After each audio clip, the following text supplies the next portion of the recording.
Remix.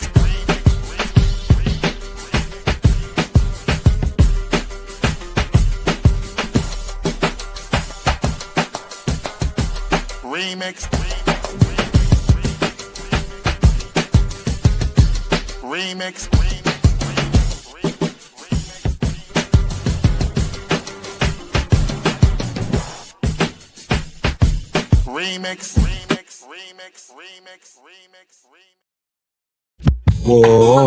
War soon starts. War soon starts. Oh,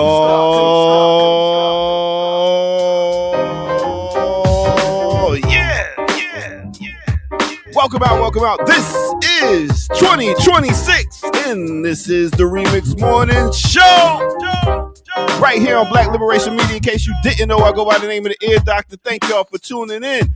Here to bring you that boom bap breakfast. So come bring a friend, and we about to get it in. Let me introduce you to my crew that's coming through. He goes by the name of Evan and Renee Johnston.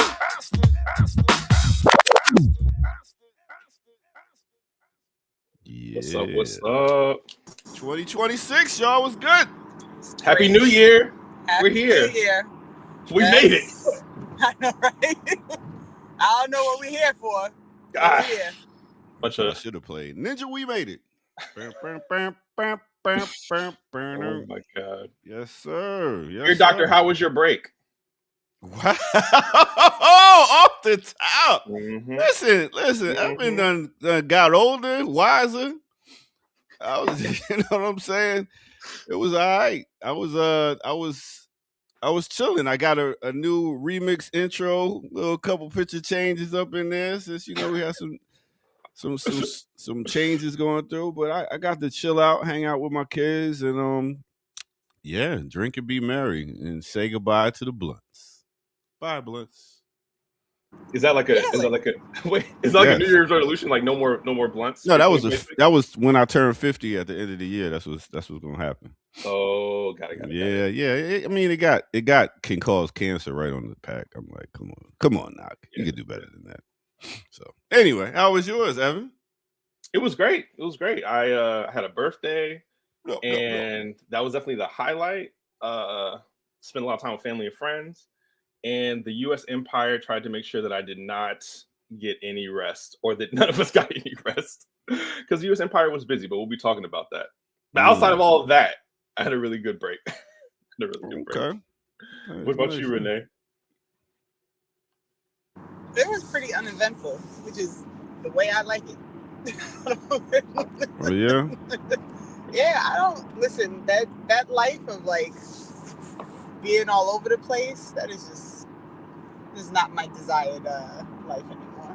It was very low key. In fact, I was calling Ear Doctor on New Year's Eve, who was probably on his way somewhere. Mm-hmm. but that was it. I literally was on my couch at 12:01. So all good. Oh yeah, I did a mix here. That's right. I did a mix. I forgot. You did do a mix. See a lot more of me. So I guess this is the crew for the day. We don't get no text about anybody else coming through, so that's good. I don't think we got a run sheet. This is how we starting it off 2026, y'all. Straight off the head. We don't need a run sheet. You know why? Because there's so much crazy shit going on. You can just turn on the damn social media. You got it. That is facts. No, it is facts. There's no shortage of news, and it's a lot of bad stuff, but we can dive into it. I just will address Lindsay Bell that I am officially turned 21, so it happens. Shit, right. He's a grown ass 21 looking. I was about to say maybe that mustache turned 21. You're right. Wait a minute. Why somebody got green letters on their name right here? Is that because Latif is down with the BDP posse? Oh, with the crew. He's down with the crew, and I believe we got Zinzabel also is down with the crew now. Ain't that something? That's right. Tell him, Renee, what they down? How are they down now? Both Latif and Sensible and James, I don't know if he's in the chat or not, are now officially part of the Black Liberation Media Cooperative. So welcome. Hey. Nice. Big up to y'all. James? Yeah, man. Listen, Damn, James damn, James! James has been wielding that wrench for a long time. Yeah. A long time. Pause though, but it's good stuff. So watch any good TV or anything, y'all? I mean, what else we got to talk about before we get into it?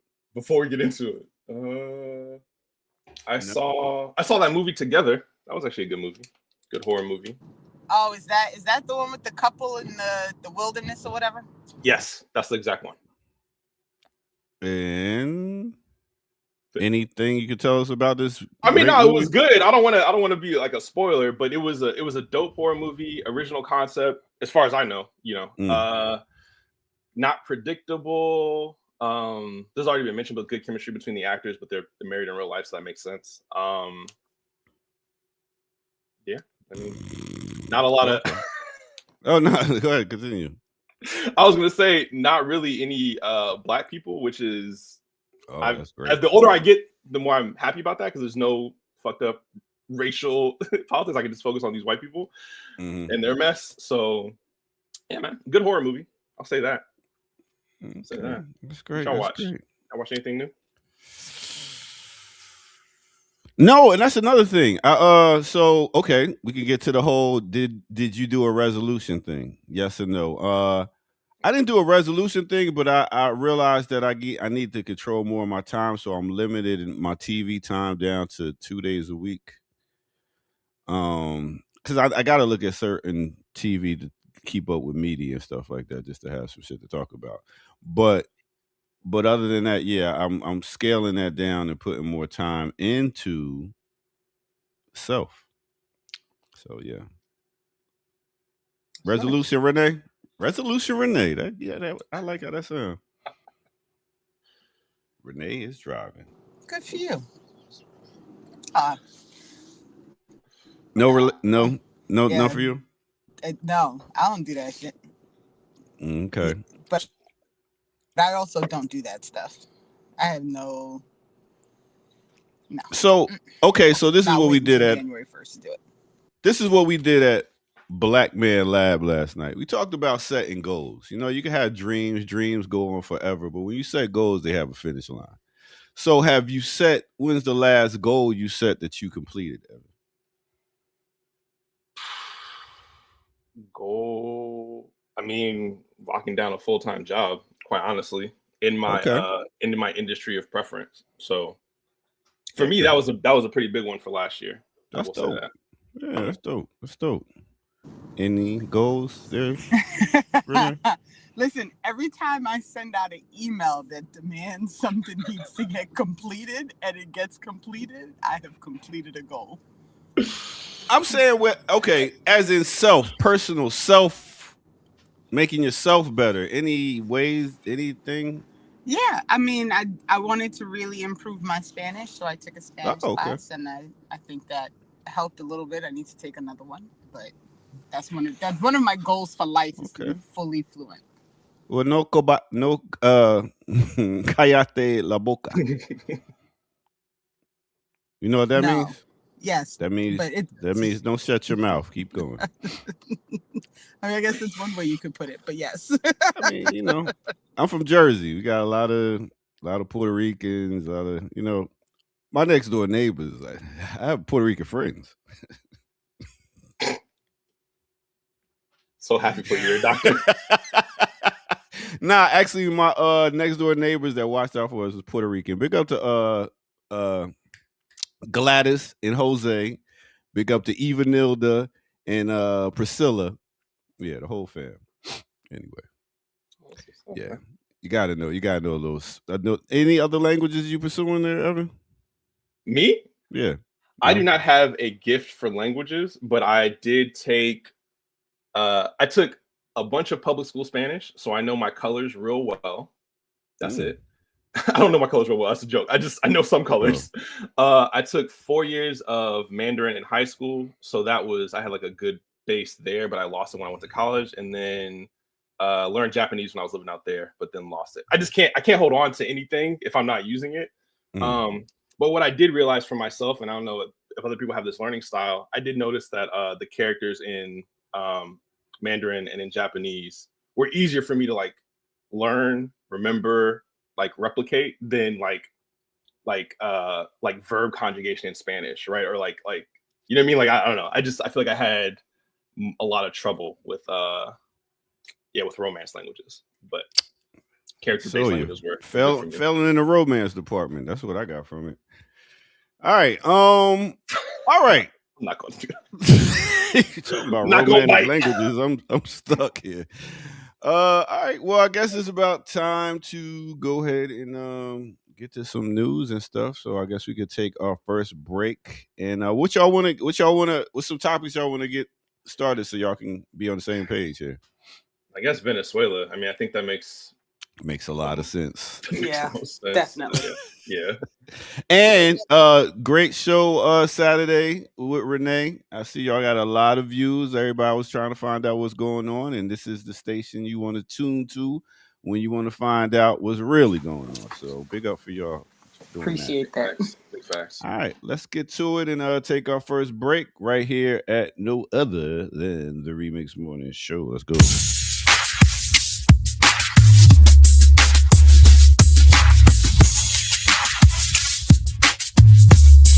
Yeah. What's good, everybody? Welcome out to the Remix Morning Show. I go by the name of the Air Doctor. Thank y'all for tuning in. Please hit that like button, subscribe if you're new to the channel. Go to patreon.com, become a member over there, get footage that's rare, and donate where at blkliberationmedia.org. Go ahead and get you some dope merch while you over there. Get you a nice hoodie, Assumption. We got a bunch of stuff over there, so go check it out and rock with us. All right, let's get to the weather report real quick. Let y'all know what it look like out there, like y'all know already. Boom. Let's start in ATL. We got a high of 64 degrees. It's been all right. I was actually out there playing basketball a couple days ago and putting it on them. You know OG out here. DC, they had a high of so you get older, you gotta zoom in a little bit. Good Lord, I got those letters are small. All right, DC, they got a high of 60. Is that 60? No, that's 50. Is that? Yeah, that's 50. All right, Chicago got a high of 39. Houston, 79. Amsterdam, Guyana. Yes, they got a high of 84 degrees. And Cairo, Egypt. Big up to Cairo. Walk like an Egyptian on them. What? Yeah. Big up to Cairo. They got a high of 69. That's not too hot. I'll tell you what else ain't too hot, but is a wild thing. It's Costco's. It's selling survival packs, y'all. I mean, a food supply pack that can feed 150 people for $99. You're getting 12 servings of pasta, 12 servings of cheesy macaroni. Oh my God, you're gonna be on that toilet. Teriyaki rice, 6 servings. Creamy pasta and vegetables, 6 servings. Potato pie. Potato pot pie, tomato basil soup, chicken noodle soup, brown sugar maple white rice, vanilla pudding, 16 servings of vanilla pudding. Orange drink, 16 servings. Orange drink. Y'all remember them in school? Yeah. So that's what they doing, man. They're getting y'all ready for the apocalypse. Costco said, come get it. That's a wild thing to talk about, but at the same time, should we be getting prepared for something? Let's talk about it. Let's get back to the Remix Morning crew. You know how we do. Yeah.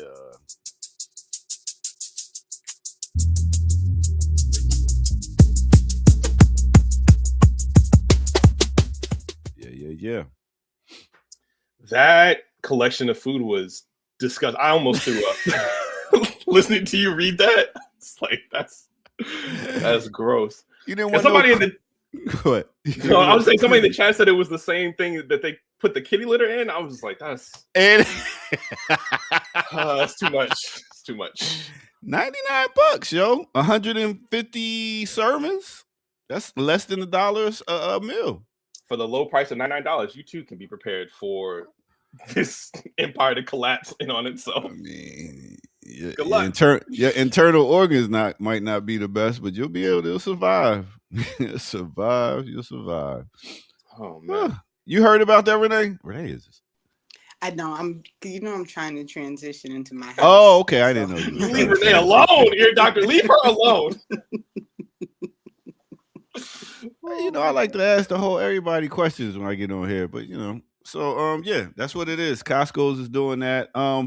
Preparation for there possibly with all this stuff going on. Are we in any way prepared with a bag and time to go? Are we even leaving the house?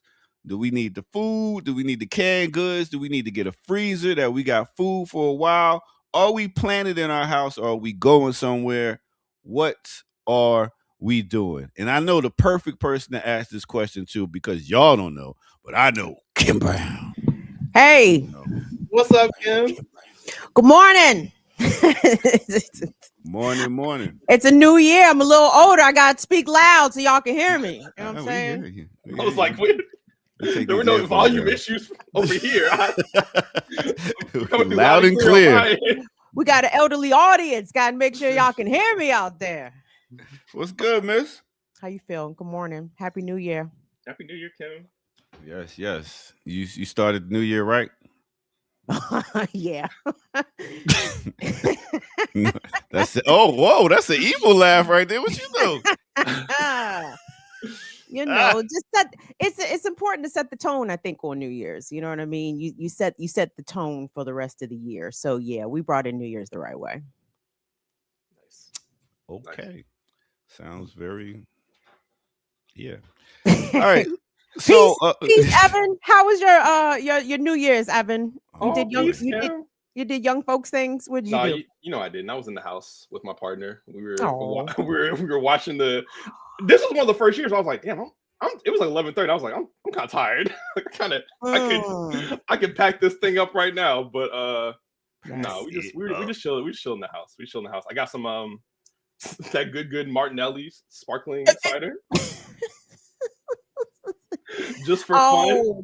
Just Evan. For memories. And, but the real question is, was it the apple Martinelli's or the grape Martinelli's? Oh, I forgot there are two kinds. It was the blush, and you're wrong because there's three kinds. Oh, three kinds. Fancy. That's that brown right there. He don't play with y'all regular people out here. He got blush. That's what they drink at St. Albans. I'm beating no accusations this morning, but that it is good. It is good. I will say that. And I learned how to make an espresso martini. I've been thinking about. Oh, that sounds actually pretty delicious. So. Yeah, man. So I love to hear y'all millennials enter y'all washed years. It's so. Oh, I love it. I love it for y'all. It's nice, man. It's nice. Well, you are just so fancy, Evan. So fancy. They got good socks. Watch. So, Kim, before we was about to get into news, What's up, Renee? I'm sorry, I didn't want to. You came a little late. Go ahead and say hi to everybody. What up, Kim? Wait, where'd Kamal go? Kamal was here? Yeah, he popped up. He probably was like, it's too many black people in there. That's how I go. Sometimes when I go places, I'm like, it's too many black people in here. I got too many. I get nigrophobia. You know what I'm saying? But Kim, Costco's is selling a food. What's Costco selling? They're selling a food supply, 150 people served for $99, getting you ready for the apocalypse. Hey, well, MREs, ready to eat meals. Is that what they're selling? What does it comprise of? Oh, damn! That means let me do this. Come out, Kid Franklin. What up? What's good? Morning, good? Come out. Happy New Year. Happy New Year. Happy New Year. Let's do this all over again, everyone. Okay. It's fun, but Auld Lang Syne. Wow. Feliz Nuevo Año. Wow. Why is he so mean? No, Kim. Exactly. Kim, let me do it one more time. I was just telling you what I'm about to do. I was talking about Costco's has a 150 meal person thing to sell for people for $99, and you can get 150 meals, which include, as I'll do it again, Pasta Alfredo, 12 servings. Cheesy macaroni, 12 servings. Teriyaki rice, 6 servings. Creamy potato and vegetables, 6 servings. Potato pot pie. Tomato basil soup. Chicken noodle soup with a soda on the side. And this brown is survival food. This sounds like the food that'll kill you. Like yes, kill you slow. Exactly. And they're ending it with orange drink. 16 servings of orange drink. Like orange drink? Like you used to get in school. Wait, it literally says orange drink. Yes, orange drink. Put the picture back up. Gross, man. You might as well go outside and breathe the nuclear air. I mean, wow, ready use food supply. All right. Ain't that something, man? And I asked, was everybody ready for there's some shit go down? You got your bag, you got your food, you got your freezer loaded. Any of that? We don't got none of that shit, do we? No. No, my freezer has. I have an extra freezer, so there's stuff in there. And I try to keep extra of the things that I don't need to worry about, like how quickly is this, pastas, although we eat like sourdough pasta, not regular pasta. And tomato sauce, that like the simple stuff.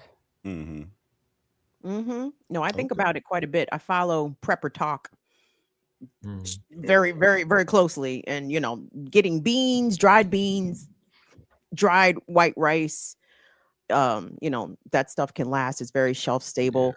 If the shit really fall down and we got to start bartering again, having salt, sugar on hand, things that don't go bad, but people might want it.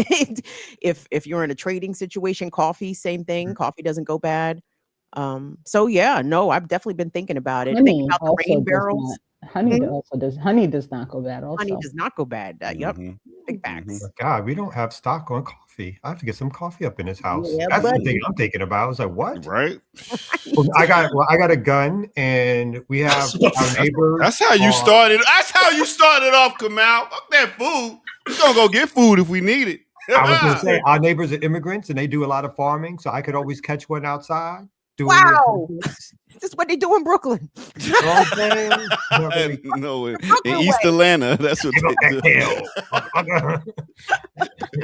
I'll leave you with a little bit, but I'm coming back next week. That's Renee in Jersey. Renee doing the same shit in Jersey that Kamal doing in Atlanta. Yeah. All right. So what are you going to eat the gun, Kamal? I mean, hold on. You can't eat the gun, my G. I mean, you didn't just hear my last statement. I said I got neighbors who do farming. There you go. All I gotta do is run up and be like, "Give me my share." Yeah, you could be like, "I'm protecting them. I'll protect y'all. It's just like the mob. I'll protect you. Just give me Kamal on some biggie shit. Give me the fruit. Give me the fruit." Nice. That was excellent. Good timing. I will say I have a selection of some of the items spoken about just now. I will not clarify, but I will say we are not ready. We're not ready because we're not organized. And we all, individually or in like our respective communities might have some kind of, supplies or connections, but broadly speaking, no. Like the answer is no. And we should not like confuse ourselves, because without that organization, like we're absolutely not ready. And we are unfortunately very disorganized at this current moment. So that would be my answer. Us to do? Oh, I'm sorry. Go ahead, Kamal. Oh, do you know what I want us to do? I want us to get our ham radios. Oh. Yeah. I think that is a good idea. I feel like at some point, again, not being a real prepper, but I bought these individual items, and then they just sit there and go stale, or the batteries or whatever. So it's like I might have to dig through I think we have a generator. Might even be a generator somewhere around. Wow. Yeah. But now we got the farm. So if I can make my way to where the farm is, there's goats, there's chickens. So with that said, my bad. I don't mean to. Can you walk to the farm? No. Okay. That's what I was just about to get to. You need like a motorcycle or something to get there, right? Like think about it. When traffic is getting crazy and everybody's trying to get, how you gonna get there? And then when the zombies are out and you got to shoot the zombies and shit. Wow. But real shit though, you need to get like you a some type of alternate off-road vehicle. Can I tell y'all real quick? Oh, go ahead. No, you go. It's the kind of unrelated, but somewhat related. So last night there was a celebration. I don't know what the fuck they were doing down to the Washington Monument. It was I don't know what they were doing. Evan, I'm not sure if you heard this or not, but there was a giant fireworks display. I didn't know that there was going to be I didn't know none of it because I don't think about fireworks in January, but here we are in the upside down. So my first thought, I'm like, Venezuela. Is Venezuela. It's popping back? Is that what you Venezuela is popping back. Dog, you should have heard the booms last night come out. So where I am, I could hear the fireworks, couldn't see them, right? So you heard boom, boom, boom, boom, boom, boom, boom. I'm like, holy shit, is Venezuela coming to let the chopper sing? Can you imagine? It's weird. Like, as somebody, I want someone to clap at America, but at the same time, as someone who lives in proximity of Washington, D.C., I'm like, let's think about this though. Can you start someplace else? maybe drop a bomb out there, but not right anyway. So no, but yeah, it could have been all over for last night, but it wasn't. It was just fireworks. Oh, goodness. All right. Well, let's get to it, y'all. It's a lot to talk about. Yeah. I mean, break. You didn't do a break. Wait, what happened to the break? Let's take a break. We get no breaks. I thought that's what happened. Whoa, Evan, weren't you just here for the weather report? No, I'm saying they get no breaks. Yeah, they don't already got no breaks. here. Y'all are mad late. I mean, like all of us were, except for no. I don't know where all of us came from. No, don't do that.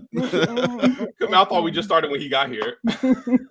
Isn't that when the show starts? I don't understand. I was like, isn't it 8 when I log on? Like what?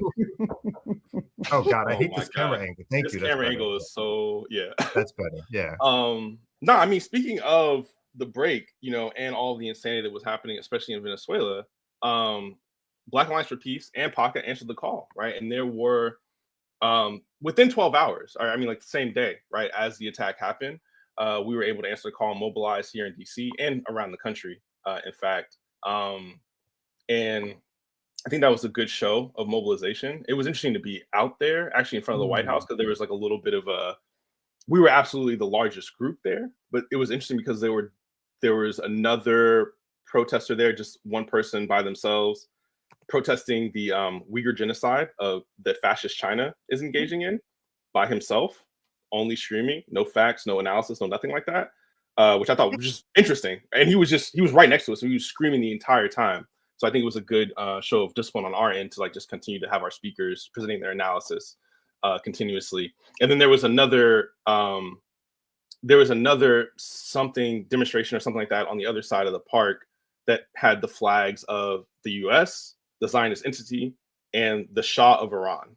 So your best guess, you know what I'm saying, is as good as mine on that one. Confused. I'm confused a little bit. But yeah, I mean, we were outside. Jackie Lukman, shout out to her. One of the leaders in Black Alliance for Peace gave an excellent speech, and I think it very importantly called out like there are these nuances, right, within our movement, right? So there are some people who spoke about international law, right, and of course what happened was absolutely a violation of international law. Like, I mean, there's no confusion about that. Mm-hmm. But when we think about the actual structures that are going to produce the life that we want for ourselves, the life that we need for as colonized people, right? When we in Black Alliance for Peace, we talk about people-centered human rights, right? Which clearly supersedes, right, this international law that we've been watching fail in Palestine and around the rest of the world, and in Venezuela most recently. So I think that was an important call out and an important distinction to make, in that moment. But yeah, I can share other thoughts, and I do have a little. I do have a little Instagram video of Jackie speaking. But yeah. Let's roll that, man. Where that at? I got it. Pull it up right now. Let's not all talk at the same time. Well, we're letting Evan pull up the video. It's always slow, y'all. I'm sorry.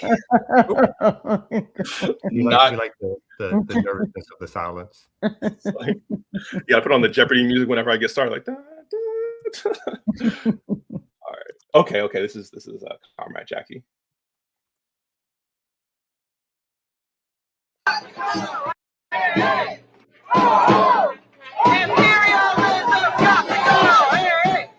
Peace, everyone. My name is Jackie Lukman. I am with the Black Alliance for Peace. BAP exists to revive and advance and solidify the anti-war, anti-imperialist peace movement of the Black radical tradition that our ancestors started from the minute the Europeans stepped foot on our home and dragged us away. We've been fighting this beast, and we have been trying to tell our working class and poor brothers and sisters in this country, in the beating heart of this empire, that this is our enemy, and it always has been. So just like everybody else, the Black Alliance for Peace made sure to issue a definitive statement in opposition to this evil, violent, disgusting move by the U.S. government and this regime, and in full support of the Bolivarian Revolution and the Venezuelan people. We know that this bombing, that this kidnapping, this was not a capture, y'all. Notice how U.S. media describes what this government does. They said they captured Maduro as if he was running from somebody. That man had not committed any kind of crimes where he needed to be hiding from anybody. Nobody was chasing him. He is the duly and democratically elected leader of Venezuela, and it does not matter who doesn't like it. The Venezuelan people chose him. We say that this also reminds us of the kidnapping of Jean-Bertrand Aristide from Haiti in 2004. A move that kicked off the ongoing U.S.-led occupation of Haiti that continues today, as well as the U.S. invasion of Panama in 1989 and add Grenada, add Nicaragua, add El Salvador, add Colombia, go on and add Palestine, go on and add Southeast DC, baby. Go ahead and add wherever it is that you can't afford health care, you can't afford your rent, you can barely afford food, but these people find all the money in the world to drop bombs on countries that use their resources to provide those things you can't afford to their people.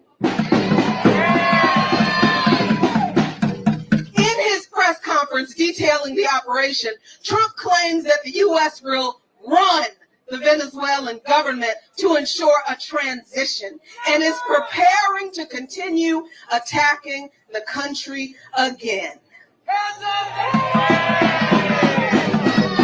Yet we know that the U.S. is not running Venezuela at the moment, and they will never run Venezuela. And this is part of the U.S.'s psychological war and will not be accepted by the people of Venezuela or by us. In the face of these attacks, the working class, revolutionary people, and popular movements of Venezuela have taken to the streets in support of the Bolivarian Revolution. Outside of Venezuela, anti-imperialist, anti-war, and pro-peace movements and organizations must continue to defend and stand alongside the brave people of the Bolivarian Republic of Venezuela.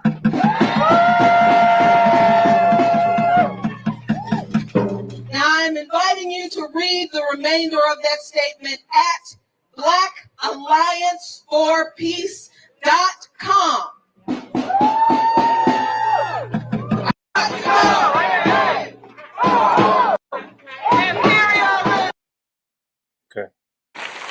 So Yeah. Hi, Jackie. Shout out that. Yeah,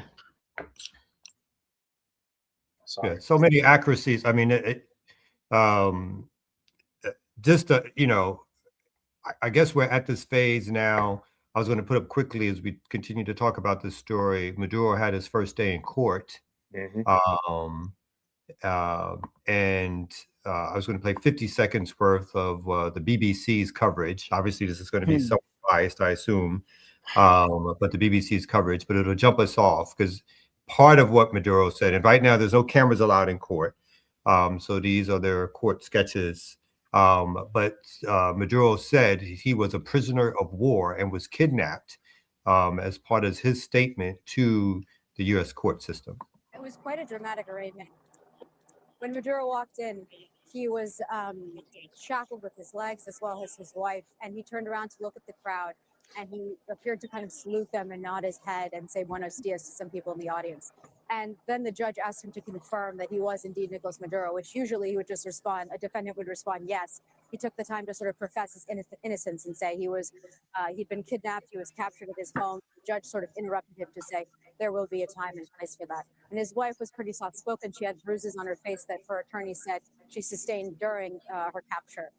She sustained. At the end of the hearing, when a person from the audience interjected to say that Maduro would pay for what he'd done. And Maduro responded that he was a decent man, that he was a prisoner of war before he was taken back in his leg shackles away from the court.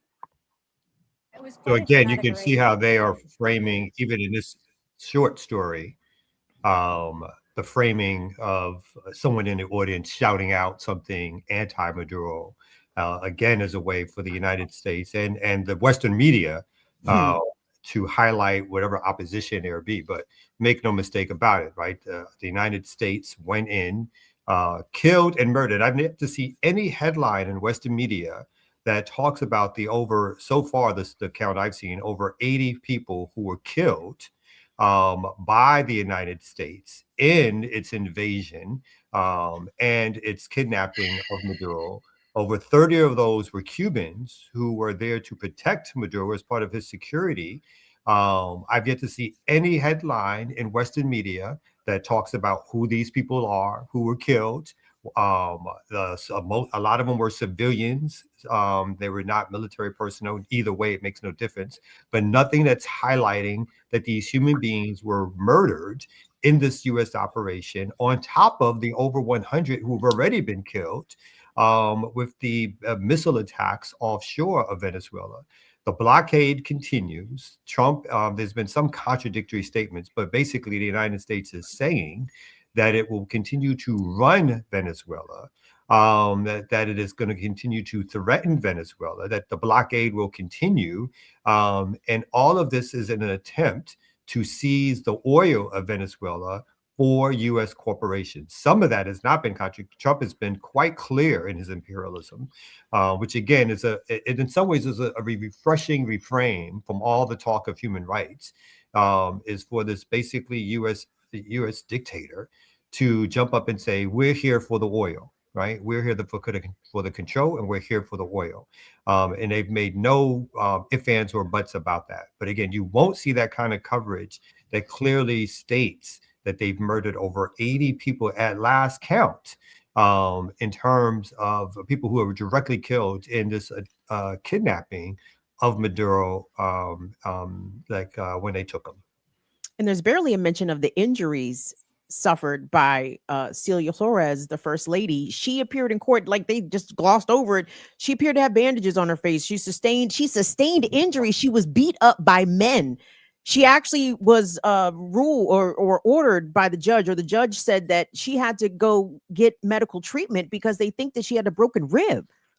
Like, that's crazy. I mean, the whole situation obviously is crazy, but for Nicolas Maduro to show up in court uninjured, and yet his wife beat up, broken ribs, like it's part and parcel for the U.S. But I wanted to ask you guys, I want to ask y'all your thoughts about the media coverage. I mean, I know what you think, but just wanted to take real quick. I want to point out that the U.S. media has very clearly made it clear that they killed a whole lot of people And they do that by saying no Americans were killed. So Mm. the minute the US media says no Americans were killed in this action, you know that means how the outrageous number of people who lost their lives, who were killed, who had bombs dropped on them while they just happened to be near Caracas or any of the other cities that were also bombed. Like because of course they don't matter, right? Like all that matters to US media is that the people they sent there to kill other people were able to return to the United States. So they sell themselves every time they do that. So the minute I heard that, I was like, oh, so y'all went over there and killed a whole lot of people, and we just going to do the no Americans were killed thing. That's literally what they do every time.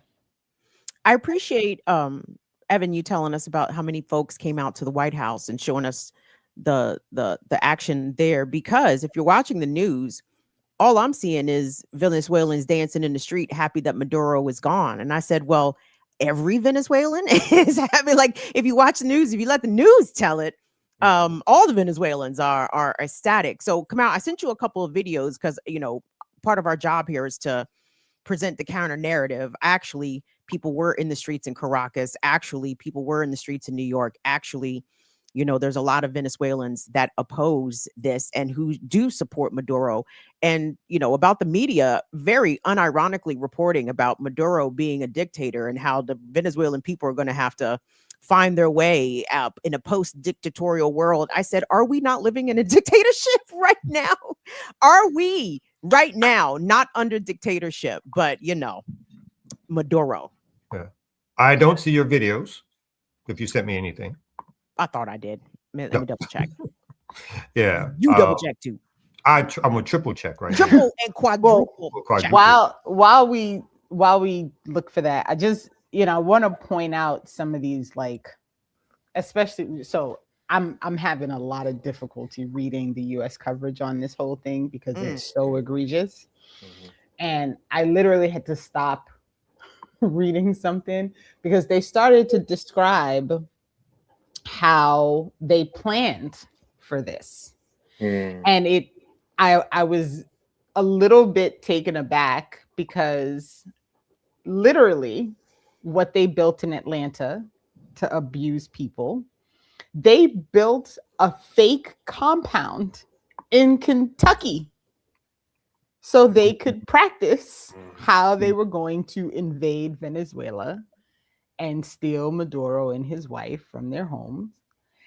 And all I could think to myself was, you know, for all that people wanted, it's a red state, like, first of all, I always want to remind people that the majority of people don't vote, right? And so even when a state, quote unquote, goes red, it is based on the minority of people who voted red out of the minority of people who actually vote in that state. It does not represent everybody in the state, which is why I'm always not on board with saying they deserved it, they asked for this. A lot of people didn't ask for it. We'll start there.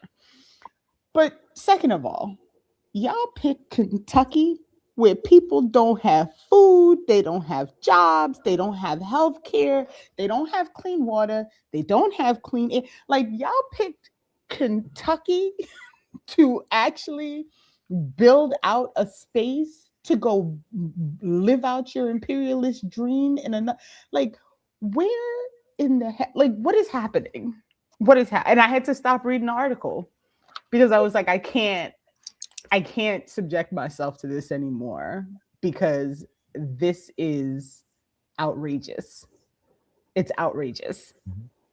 Yeah. And I don't know that Kentucky's not going to ask questions. I don't know if the people of Kentucky know that that's happening in Kentucky. There are, I mean, when I think about people who didn't know about Cop City, and there was a lot of them, right? Like, if you don't, these things are not done in the open, right? Like this compound that they built, I don't know where, and I stopped reading the article. I probably should have done a better job. I was just so irritated. But so I don't know, like, did they build it on a base? Did they build, like, I have no idea where exactly in Kentucky it took place. But I'm just saying, I want to say a lot of people in Kentucky are probably just trying to get through their day.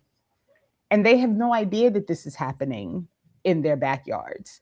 And so my point really is the audacity, right? Like the audacity. And it's what happens here all the time. And there's nothing that reminded me more of why I built that map to begin with than reading that article. Because it was literally me being like, how many places are they building facilities to help oppress people here that we have no idea about? And shout out to Kamau, because it was listening to Kamau talk about Cop City somewhere. Maybe it was on Twitter. And I was like, how does someone who does not live in Atlanta help you with this fight? And that's how I met Kamau.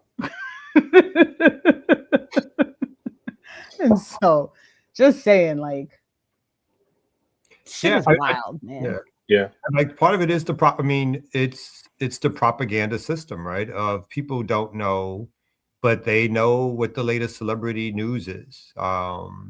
And the coverage that they do get of Maduro, again, the other propaganda tells them like, oh, that's just par for the course, or I'm sure he was a criminal, or I'm sure he was a dictator. And again, the videos that Kim is talking about that they expressly choose to show of some Venezuelans who are in their back pocket cheering, or who are connected to the elite in Venezuela cheering. That kind of thing is what the American population gets, and it's sort of a steady stream of it. And people just go on about their day. It's like your country is kidnapping people, murdering you. Your country is supplying the weapons, the intelligence for an ongoing genocide.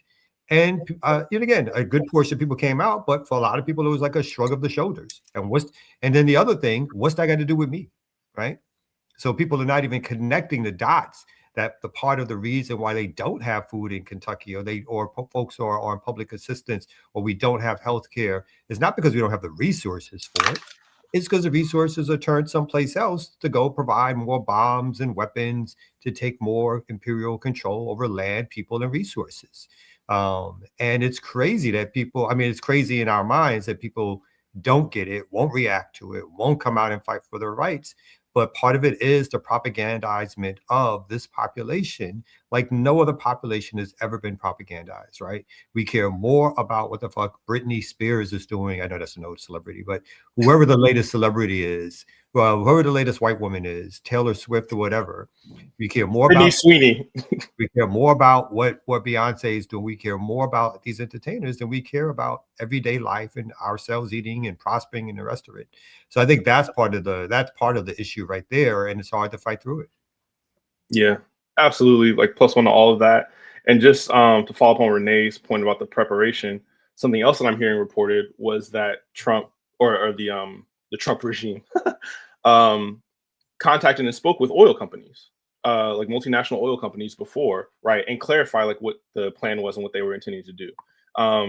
This is brought up in juxtaposition with the fact that they did not go to Congress, right? So Congress was not informed, right? But these oil companies were, which I think illuminates what this is actually about. One, it also illuminates, right, the bipartisan nature of this, right? Because the pushback in Congress from Democrats is not about this, right? It's not about the kidnapping of a sovereign leader of an independent and sovereign nation. It's about, you didn't talk to us first. You didn't do this the right way. You didn't come to us so we could vote on it and tell you that it's good to go, right? But he was a dictator and that kind of should have happened, and we're not gonna, but you should have come to us first, right? Like that is the contention, right? Hakeem Jeffries did a whole thing. I can't stand. What I tell you, I can't stand that man. I cannot stand him in a way that's probably like unreasonable. But the way he did a whole thing about how Maduro was the illegitimate leader and blah, blah, blah, blah, blah, blah, blah, blah, blah, blah, blah, blah, blah. And then he was like, but we should be letting the Venezuelans decide. And I was like, bruh, first of all, you automatically dismiss what the Venezuelans want the minute you say he's an illegitimate leader. Like, what are we talking about right now? But he's exactly I just can't. I mean, and this double speak. Oh no, go ahead, Evan. I was just gonna say this double speak is up and down throughout the Democratic Party, right? Because I will remind people that this, socialist savior Mamdani, when subjected to the what do they call it, the Cuban baptism or Miami baptism or something like that, said Maduro is a dictator, right? So there has been a bipartisan clearing of the way for this for some time, all the way back to Obama and before that, of course, but like even Obama, right, bringing the sanctions to a new level and saying that Venezuela is this incredible threat, right, to the U.S., right? Sanctions are a form of economic warfare. So when we talk about warfare, the war was already going on with all of these sanctions. That was already happening. This is just the latest stage of it, right? But we need to be aware of that, right? And we need to understand that the Democratic Party is just as complicit, has supported this in every step of the way, including up until now.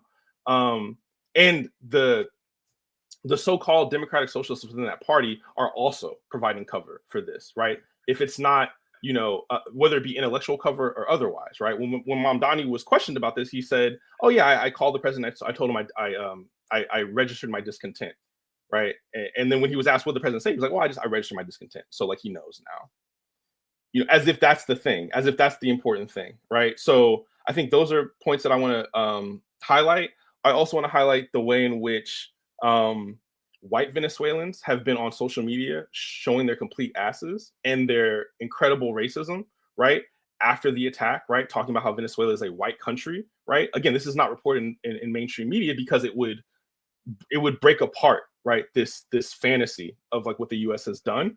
And then finally, again, going back to this idea of international law, right? When other countries are questioning about this, right? When the UK Prime Minister is questioning about this, right? It's obviously illegal, right? The interviewer asked him, like, it's obviously illegal to kidnap a sovereign leader of a sovereign country. Would you denounce that? And he's like, well, I need to know all the facts. It's like, these facts, right? U.S. has already admitted to all of these facts. What about that? Like, just stopping there. What about that? And he's like, well, because there's no such thing, right? Or not there's no such thing, right? But these countries don't care about international law, right? Like they use it. It is a tool from jump that is used to increase their imperial control of the global South. Like that is its purpose. So when we talk about people-centered human rights, that is the distinction, right? Rights emanating from the bottom up, coming from the people, tied to the people's needs, versus this idea of rights that allows wealthy white countries, wealthy Western European countries to do whatever they want to the global South. Oh, well, they'll get a taste of it when Trump starts to amass the U.S. Navy around Greenland, because now you got to take him at his word, right? You kind of got to take him at his word that those are his intentions, and that will cause a fantastic contradiction with NATO and the EU allies. It's like, okay, when it becomes a white on white violence potential of a situation, which, by the way, I know Greenland has lots of their own indigenous people who are not already enthused about being governed by Denmark, right? But they damn sure don't want to be governed by the United States or, colonized by the US. So I'm curious what NATO allies, so-called NATO allies, will do when the US really starts to posture very aggressively towards Greenland. And I mean, this administration has made it clear that, Europe is no longer allies to this country anyway. So, when I heard about Maduro being kidnapped, one of the first things that came to my mind was, is this the Franz Ferdinand moment? Like, is this the moment that could possibly be the catalyst for a bigger global entanglement potentially, right? Because even when that happened in the Balkans to start off World War I, nobody thought it was going to kick off a world war, but it eventually did. I'm curious if you guys know, and not to say that whatever they discussed or came up with amounts to anything, but didn't the UN Security Council, didn't they meet yesterday? Wasn't there some sort of UN convening? There was, they met and I didn't get to listen to the whole like I didn't get to read the full report. They talked about it in WBAI this morning. And the UN rep from Venezuela spoke and said that this was outrageous and illegal and against international law. And then the U.S. rep got up and said that, you know, we have to, you know, prepare against all threats to the U.S. citizens via drug war. And so I don't think there was a vote. I think they just discussed the matter. But, you know, whenever we start talking about the Security Council in the UN, I want people to be reminded that the U.S. has full veto power. And so, you know, part of me is curious, like, when the problem is the person with the veto power, like, do you know, Kamal, how that works? Because I don't know how that works. And Evan, just real quick to Evan, Jared's in the chat saying you owe him $2 and you lost the bet. And so, you know, I'm just saying. That's between me and Jared. I'm gonna have to look up with Jared after this. Sorry, Kamal. Sorry. No. I was just going to say quickly that you know, to your point, that what happens when they take a vote in a country that has a veto, vetoes it, then it's dead, right? And that's why when folks talk about something not being a democracy or not being democratic, the UN is not a democratic institution. It is controlled by the big powers, mostly the Western powers. And again, it shows how much we live in Western imperialism. So even to Kim's earlier point, even some of the US allies critiqued or criticized the United States action at the UN yesterday. But a lot of that was a forefronting of the possible action in Greenland, right? So what they're worried about, not Maduro, they don't give a damn about Maduro. What they're worried about is the US unilateral action in Europe. That is what they don't want or can't stand. And that is where they will possibly draw some kind of line, not a military line at this stage. They're not going to challenge the United States militarily, I don't think. But I think they will be far more outspoken and outraged by any US attack on Greenland, as opposed to the rhetoric of non-condemnation for the most part around what they just did in kidnapping Maduro and the blockade. And so I think that's probably what and I think you're right. The United States is basically saying it wants to be able to act unilaterally. Not that it's non-interventionist, as we've seen, but it don't give a damn about the UN. It don't care about NATO. It don't care about any supposed allies. What it really is concerned and cares about is its ability to extract resources anytime, any place it wants to. And because it's the bully on the block, nobody can do anything about it, right? And again, as we saw, China, Russia, statements of condemnation. But basically what's happening also is that the United States is recarving out its so-called sphere of influence.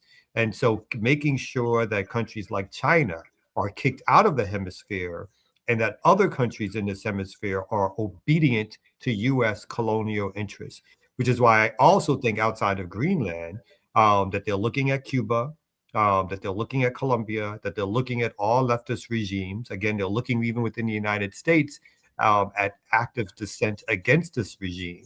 So this is not a calming down or necessarily the end moment, but this is a continuation. And then I wanted to hit on 2 quick points that, because Evan was completely right. This is continuation, but this isn't the start. This is just the culmination of something that will continue.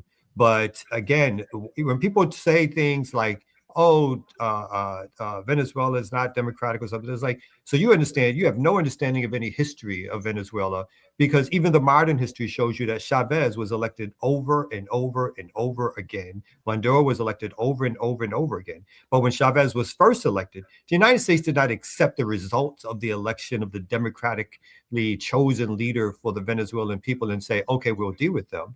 They started enacting sanctions right away to destabilize and distort its economy, to turn people away from the Bolivarian Revolution. That has been what they did. They don't accept the results of of a democratic election. They don't give a two bits about democracy. If it comes out the way they don't want it to come out, then they're undermined. And then again, the propaganda of the media will say, "Oh, look at the economy. It's incompetent. It's being run by kleptomaniacs." It's like, oh, but you're not mentioning that like it's been sanctioned and so therefore has no way to operate properly within a world market because it can't get its goods out. It can't sell its oil to whoever wants to buy its oil. All of that is taking place. And then finally on Madani, again, remember Madani, when there's a challenger to Jeffries, has decided to not support the challenger to Jeffries. So again, giving Jeffries time again to be the mouthpiece of subversive of a complacent or compliant Democratic Party leader who is down with imperialism. And so as opposed to challenging it, Mr. So-called leftists and socialists, seeing how all these systems work together, you decide you want to get along with Jeffries and get along with Trump.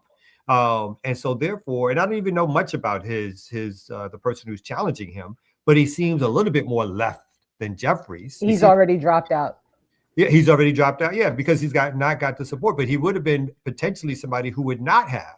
So this again shows how this orbit works, in which these so-called liberal left leaders here fall in line, and how these other so-called progressive Democrats, as Jeffries likes to call himself, is immediately calling for the support of imperialism. And I think exactly like Evan said, only mad because they weren't included in the plans.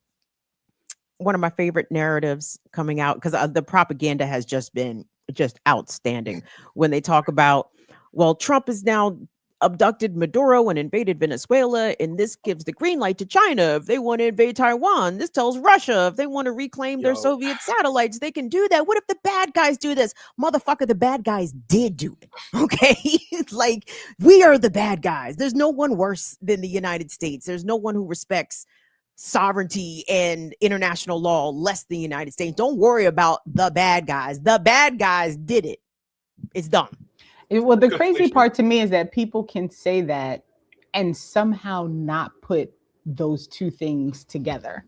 Like that somebody could actually be like, well, what if China does this? Like, if you're asking that question, maybe,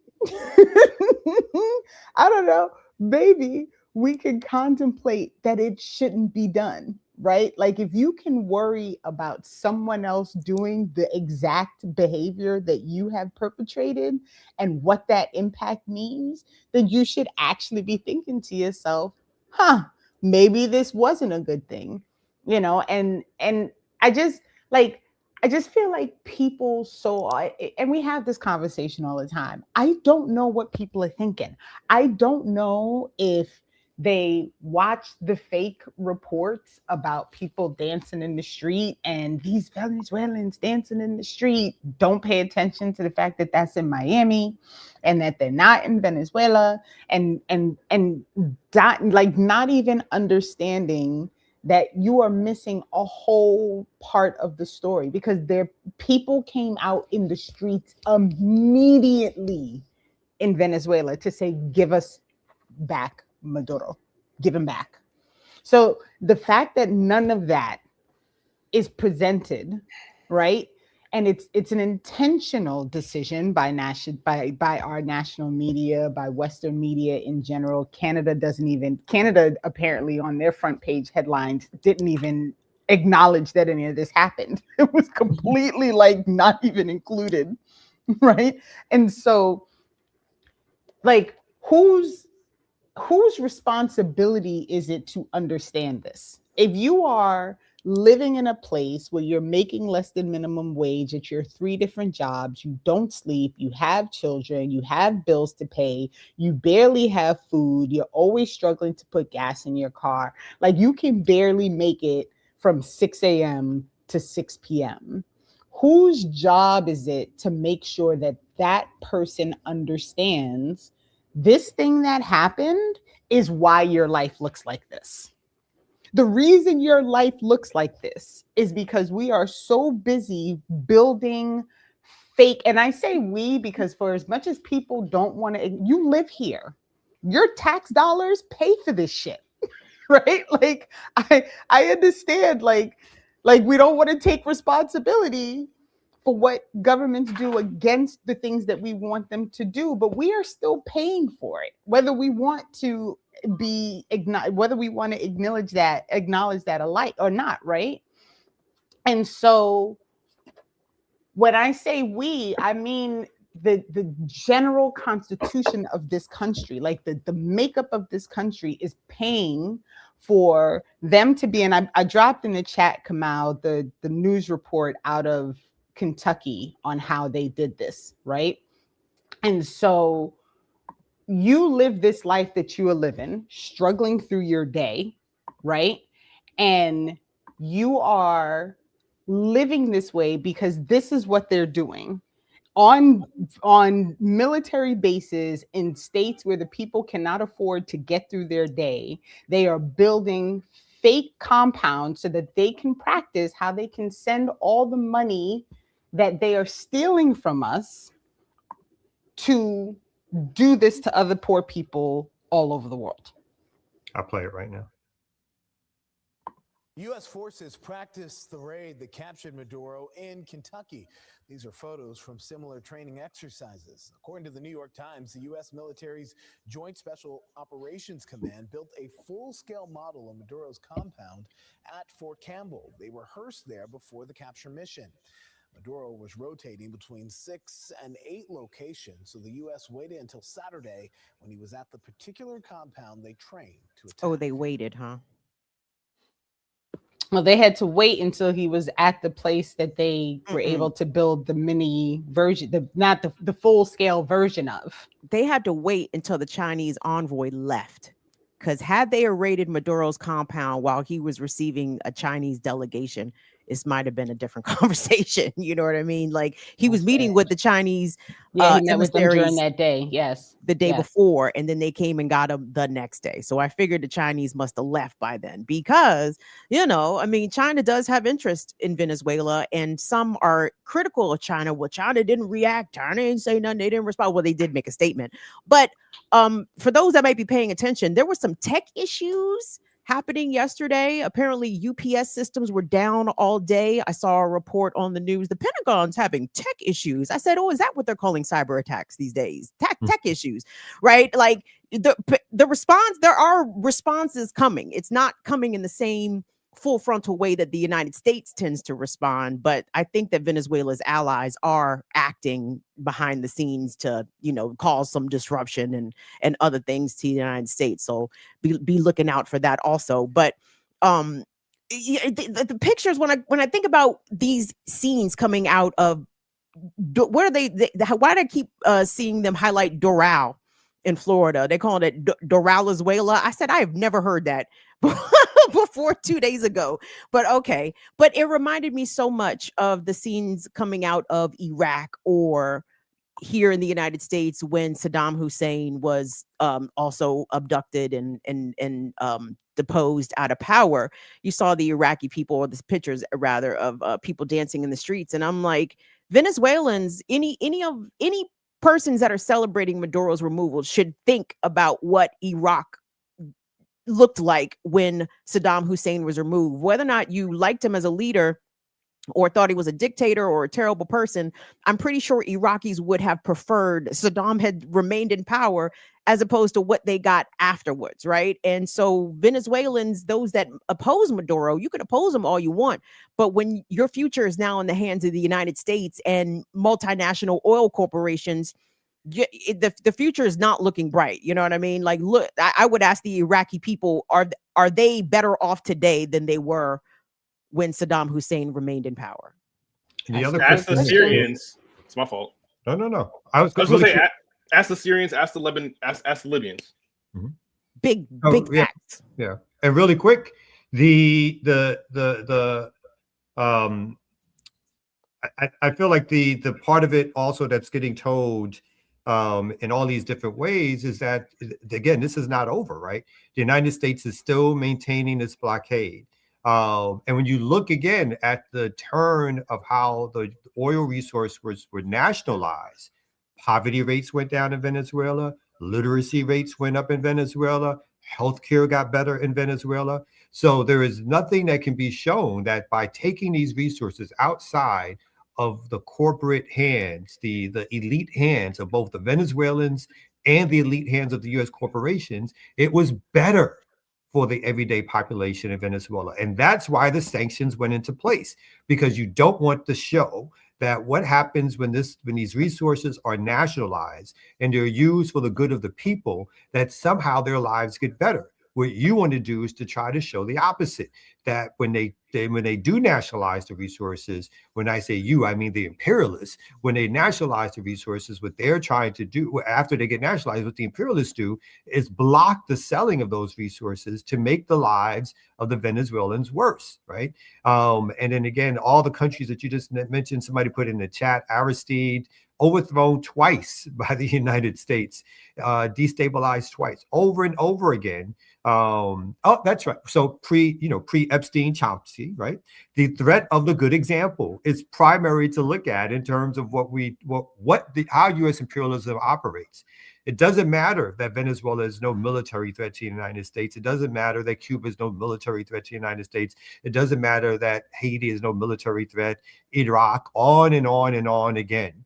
It doesn't matter whether or not these countries are military. What they do is that they present that if they can break out of U.S. capitalist orbit and show how their own resources, whatever small resources that they may have, can be used for the betterment of their people, they have now shown that the capitalist system, that economic exploitative system, which is being shown to not work for the masses of everyday people, and then the capitalist class does what it does best. The imperialist class does what it does best, is to basically isolate, destabilize, sanction, embargo these nations, so that these nations will then begin to suffer, and hoping that the people will turn against these very governments that usually they did support or do support, that they will turn against these governments and allow for the United States to come in and do what they did without protests from the masses of people in those countries.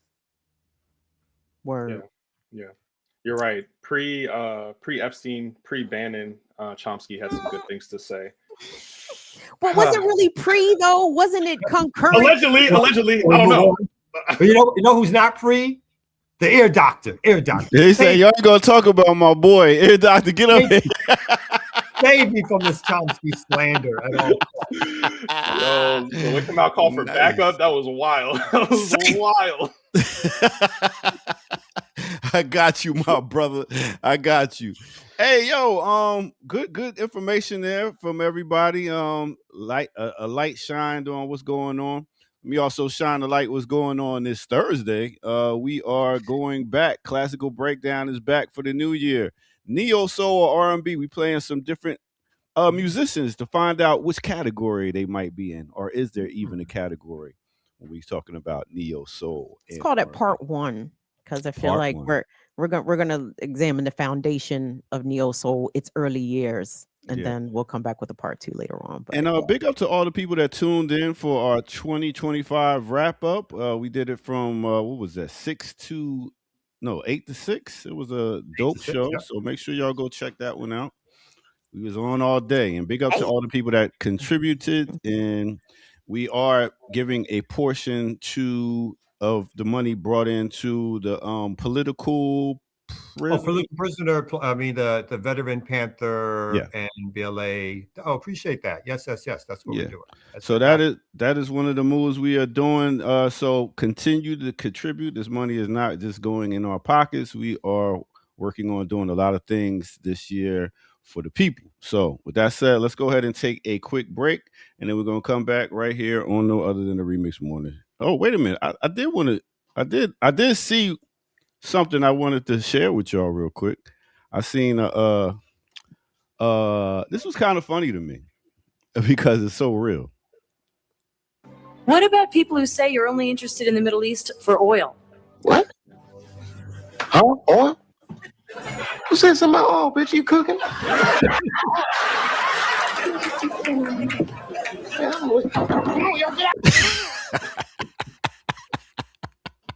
Chappelle. I remember that. I missed the old Chappelle. Yes. All right. So we're going to take a quick break right here on the Remix Morning Show.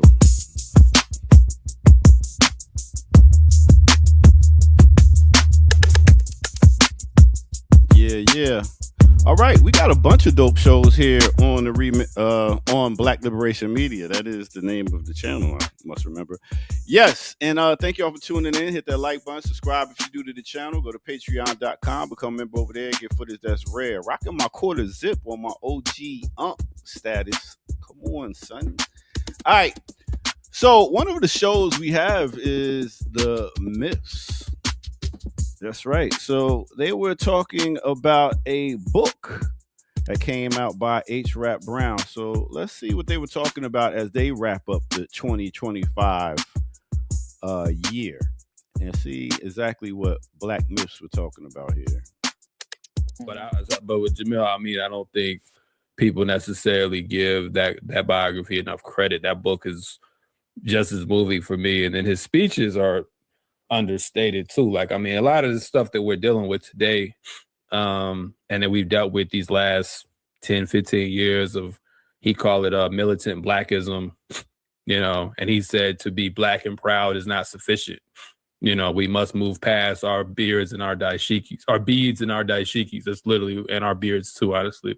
That's what he said. And he was saying, like, it's not enough to, I remember he even said, it's not enough to say, by any means necessary, we have to define the means which are necessary. And yeah, and he talked about you know, he was clocking it. This is in the late 60s, 70s. He's clocking how there's this move to be like militant and black for the sake of being militant and black, and it was a critique of like cultural nationalism at the time. But he was just seeing how, you know, it doesn't deal with like I think he said he said culture don't bring people together, repression brings people together. All right, let's go check that one out and see what else is being talked about for the past year. And big up RIP to H. Rap Brown. All right, with that said, let's get back to it right here on the Remix Morning Show.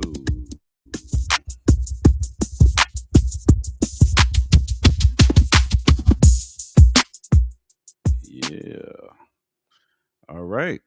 Did any of y'all get a chance to check that one out? Yay, nay.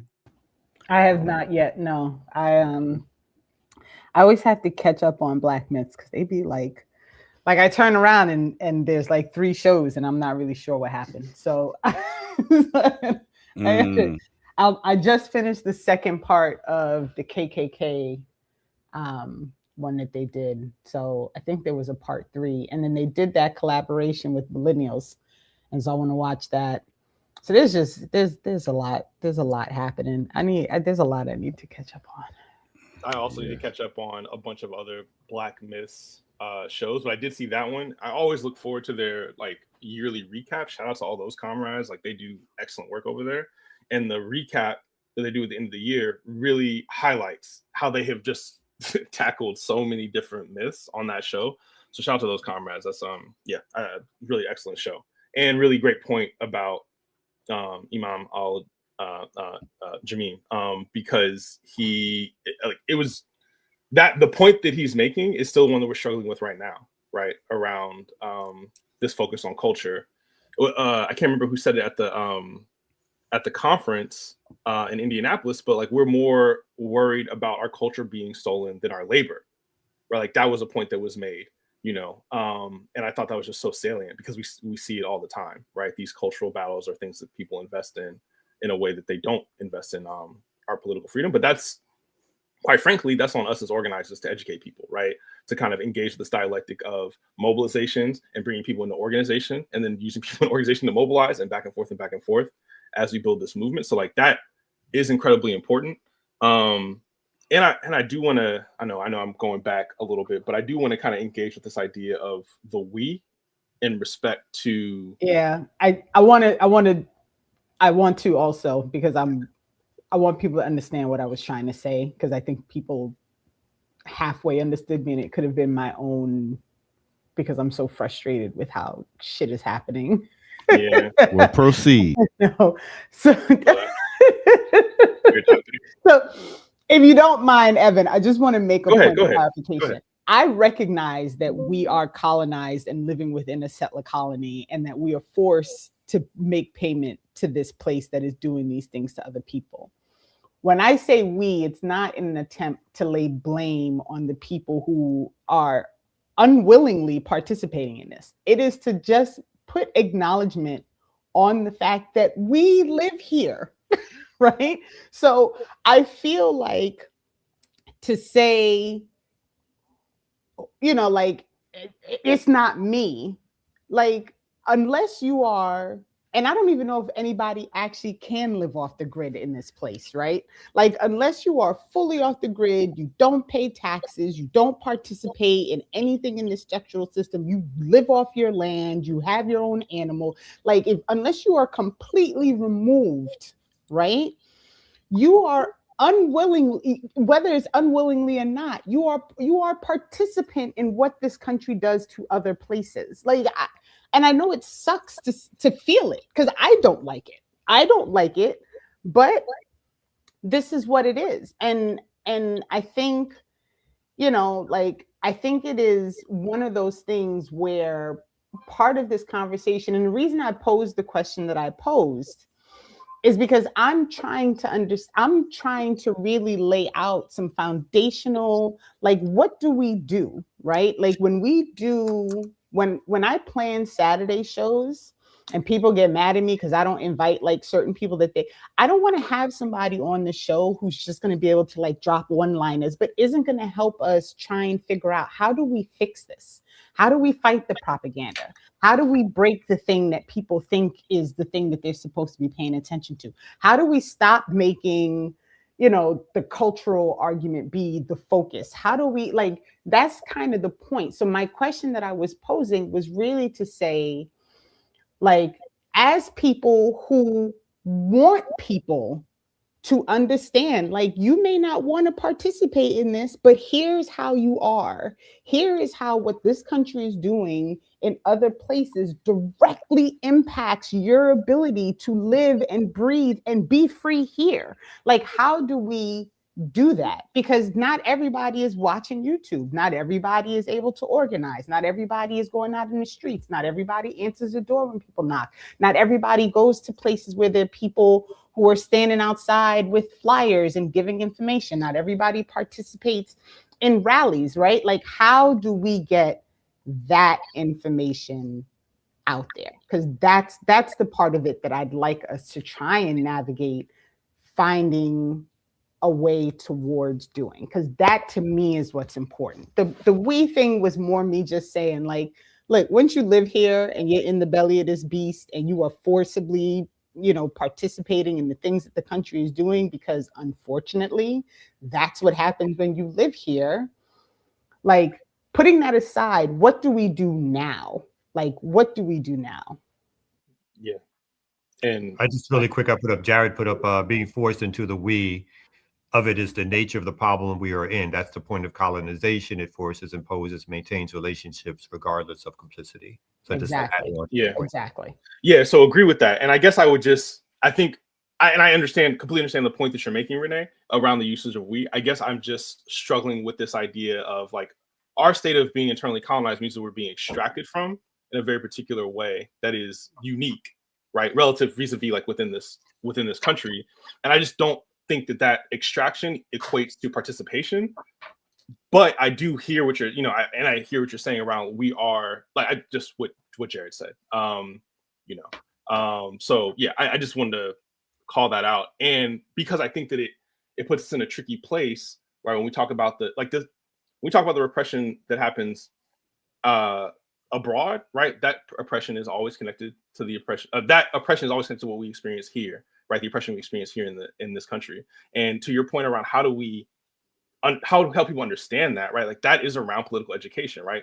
What PACA does every other week with ASSG, right? That is a part of it, right? Continuing to hammer home that we are internally colonized. Like, that's one of our tools of analysis.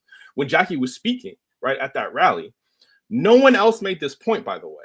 When Jackie was speaking at that rally, she pointed out that Southeast DC, the occupation that Southeast DC experiences, is part and parcel of the war on Venezuela and the blockade of Cuba, and, you know, all of these things are incredibly connected. So I think that, like, to me, that is the answer, right? educating people into organization, into mobilization, into organization, and back and forth and back and forth. And I do think that, even with the rhetorical element of we, I do think that it's important for us to always frame that within the way that, pretty much within the way that Jared framed it, is that like we're because we're being extracted from, because we're captured, because we're internally colonized. That doesn't mean that we're agreeing with it. Just like we don't agree with our own oppression, right? Like our tax dollars go to the cops too that beat and brutalize us. That doesn't mean we're complicit in that. So I just, but I hear what you're saying, and I just think that nuance was, important, something we need to tease out. I think as long as we acknowledge that we are not okay with the shit that we are doing. Look, sometimes my husband be like, we, and I'm like, did you start taking French yesterday? That was you, brother. Like, what are we talking about right now? Like, what do we do? Who's we? So I get it. This is not, I'm not trying to, beat people over the head with it. Mm-hmm. It's wild. The whole thing is wild, actually, is the problem. And I am deeply, deeply struggling with how, as a person living within this colonized space and forcibly required to sit back and watch this happen, right? Like, what do I do? And I feel like I can't be the only person thinking that, right? So what are the other things that could be done? Like, I couldn't get out to Manhattan yesterday to stand outside, to just be a person there, right? But what are the other things that people who feel like there's nothing they can do, what are the other things that people can do so that they could at least educate themselves, learn enough to educate others, right? Like, there's definitely opportunity here, I think, with this specific situation to encourage a real conversation and to struggle through, like, what happens now? Like, what happens now as we are, like, navigating this situation? What happens now in order for us as a people living in this place to fight this battle? Because I think that for me is the most important thing. I didn't mean to start a fight with the we thing. Like, I was just trying to make a point. And real quick, I just want to tell you, Evan, you mentioned the solo person out there with the 3 flags.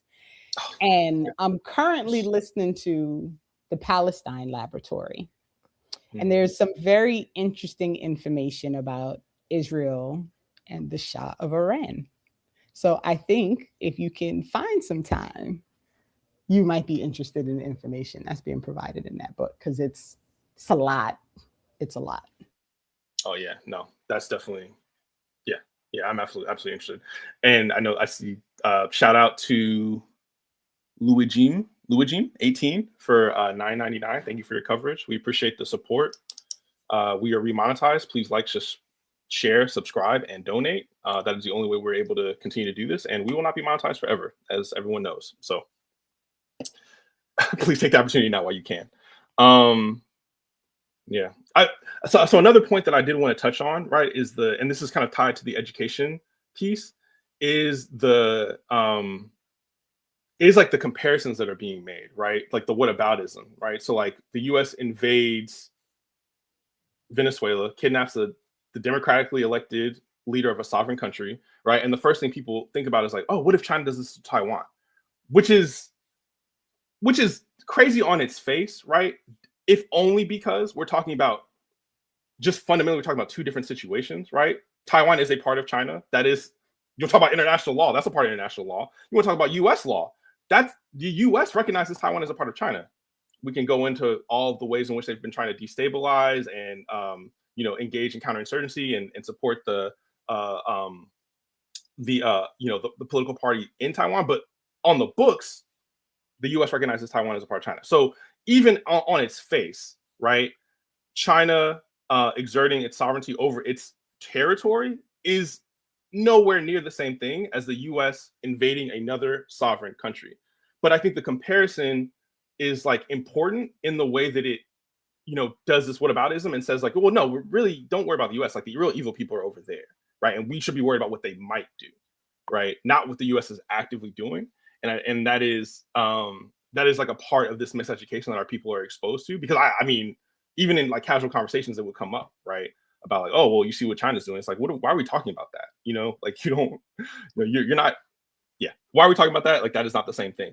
And I think it also goes to this idea of asking the perpetrator if what they did was illegal.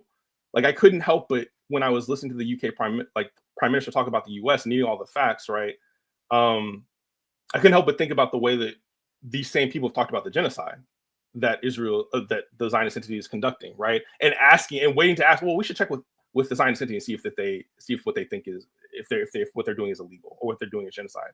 You know, like you don't ask the murderer if they killed somebody, you know? So like, this is just completely backwards in of itself, right? But I think those are two other things I wanted to call out and pull out. So really quick, we just got another super chat from Brother Jamil, $4.99. Thank you so much, good brother. Just wanted to point that out.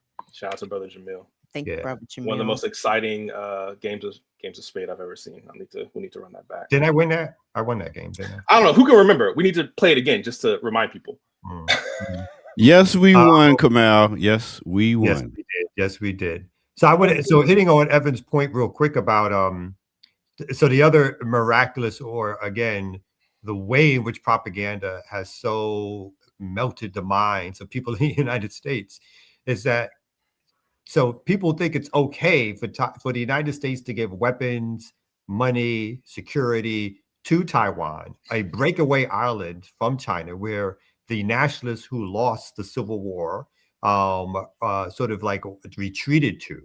That they think is fine. The United States to have bases all surrounding China, Russia, Iran, that's normal under imperialism. But for Venezuela to trade with China, and or for China to build a port, I believe in Panama, but I might be incorrect on that. Those type of things are things that cannot be tolerated, right? And they cannot be tolerated within a worldwide imperialist system that dominates the map. It's okay for the United States to do any and everything it wants to keep its imperialism alive. And then the questions of propaganda, the questions of what if they do it, only arise, of course, when other nations can even have the audacity to think that their sovereignty matters. The whole Ukraine war is about the imperialist camp wanting to make Ukraine another country addition to NATO and wanting to put more weapons right up on Russia's border, right? So the whole history of imperialism is we can go anywhere we want to go. You can't, right? And if you do it, we will destabilize you and or your allies, as we think of them as your allies. And again, anyone who tries to escape our orbit of imperialism will suffer to show that if anyone else tries this, they will also suffer. And that is what, and again, the corporate media is there to make sure that that people within the United States and across the world get the message, right? There's two very clear different messages. One message for the population around the world is if you do anything that we don't like, we will murder you, particularly Black, Brown, Asian folks. We will murder you, right? For the United States, it's close your eyes. It don't matter. It don't matter to you, right? Go watch your movies. Go buy your goods. Go listen to your music. Debate about who's the best hip hop artist of all time. Debate about who's the best this or that of all time. That's where that's what we're supplying you, right? Go do that. That's what you worry about. Don't you worry about what we do with all the resources we have. And that's how the propaganda system works, to make you think that your life is somehow stable and good because of all the things that the imperialist camp is doing around the world, which is the exact opposite, right? Your life could be so much better if imperialism did not exist. But part of what Renee is bringing up is our ability to reach those people through organization, which again, I know people want better answers, but unfortunately, there isn't any better answer. The United States is able to do what it does because of infrastructure and organization, the capture of resources, the building up of military, the ability to have intelligence. If you don't have that, if you can't defend yourself, and again, this is like a tough lesson. The world right now, if you can't defend yourself and defend your land, then you basically are at the whim of imperialist powers, right? That is the world we live in. And they can give you any justification they want for why they're doing it. They can use human rights, they can use democracy, they can say because we want the fucking resources, right? If you can't stop them from taking it, then it's your loss because they're going to take it. That's the world we're operating in right now. And people should be reminded also, like with regard to this international law, like, you know, the US at any point when it decides to, like, it just like bats international law away, right? Like it doesn't recognize the ICC, it's not party to the Rome Statute, like none of these things. Like the US is like literally the US rewrote the international law to say that it can't torture people outside of the US, but it can torture its own citizens inside the US. Like literally, right? Like we are not statute, and this we is them. I ain't got no party. I'm joking. Like the U.S. is not party to the very rules that it claims it's defending all over the world. Right? It has no desire to actually, you know, uphold any of those things or adhere to any of those things at all. Within its own walls, which is why I think it's always laughable when, you know, they talk about, oh, well, we're bringing democracy to this place. How about you bring democracy here first, and then you can start talking about where you bringing democracy to outside of the borders. I mean, it's interesting to see Trump at Mar-a-Lago defend and announce this seizure and kidnapping of Nicolas Maduro while wasn't Netanyahu in Mar-a-Lago this weekend? Mm-hmm. Like an actual war criminal that is wanted by international, you know, judicial bodies and can't go certain places and he was in Miami before that. Super comfortable. Wow, but you know, law enforcement operation in Venezuela, which, by the way, Counselor Kamau, I'm not sure if you saw. The charges. No, Mr. Maduro's attorney is the guy who used to represent Julian Assange. And the first line of their defense is head of state has sovereign immunity, right? And the charge is also laughable on their face, makes no mention of fentanyl, even though I thought Venezuela was the fentanyl capital, according to the Trump administration. But it's interesting they're charging him with gun charges. I'm like, what? He can't possess guns in Venezuela? I'm confused. Like, how does it break American law? But it'll be interesting and revelatory because this DOJ, and I understand that convictions are not the point here. You know what I mean? They have made a lot of big arrests. Pam Bondi stayed up there, beat a chest. We got Trende at Agua. We got MS-13. They haven't convicted nobody. Okay, they haven't convicted nobody, and chances are they won't convict Maduro, right? So what happens if and when Nicolas Maduro is either acquitted after a trial or his charges don't even stand up to the point that he even goes to a trial? Well, I'm not convinced by that. I'm not convinced that they won't convict him. Because again, I think the propaganda lens in which they find 12 jurors who will listen to anything the U.S. prosecution, the district attorney, the attorney general says, and accept it as fact. So I'm not necessarily convinced that he will not be convicted. Noriega was captured and kidnapped and brought here to this country and tried and I think died in prison, might still be in prison. I can't remember at this stage. I think Noriega was pushing that coke, though. I don't think Maduro was pushing coke. I think Nori was. I don't think he was pushing coke. Yeah, I don't think Noriega was pushing. I mean, I don't think Maduro was pushing coke either. But it doesn't matter. True. Because what really matters is that they're going to just put some coke in front of the jury and said, sprinkle some coke, sprinkle some crack. This is from Venezuela. This could only happen because the illegitimate president. And again, the stance that the U.S. government is taking is that they were doing a police operation, the military was assisting a police because there were already indictments, right? Indictments mean that they got people in a room presented what they considered to be evidence, and got those people to go like, oh, okay, he's guilty, or he should be charged. He should face charges. The United States has never had an issue or problem getting people indicted and then later on potentially getting them convicted. So one, I'm not 100% sure by any stretch of the imagination that they won't seek and get a conviction. I do think something that will matter in that is what is the protest levels around the world and in the United States during this mockery of a trial procedure where Maduro will be held for literally years in prison, even before or in jails before he even sees a trial. But what is going to be the outrage here on the streets around this as an issue of imperialism? And if they don't, I don't think the United States, unless you get, again, you may get some progressive liberal at some point in 20 years if Maduro is alive to offer a pardon. But he has been kidnapped, right? So I don't know what I expect the outcome to be. As you can see from the proceedings in the trial, the judge immediately tried to shut down any statement that Maduro was making, saying that there will be a time later for that. There will be motion practice where they will do exactly what you said. His lawyer will put forth motions that he was kidnapped, that he was the head of a sovereign state.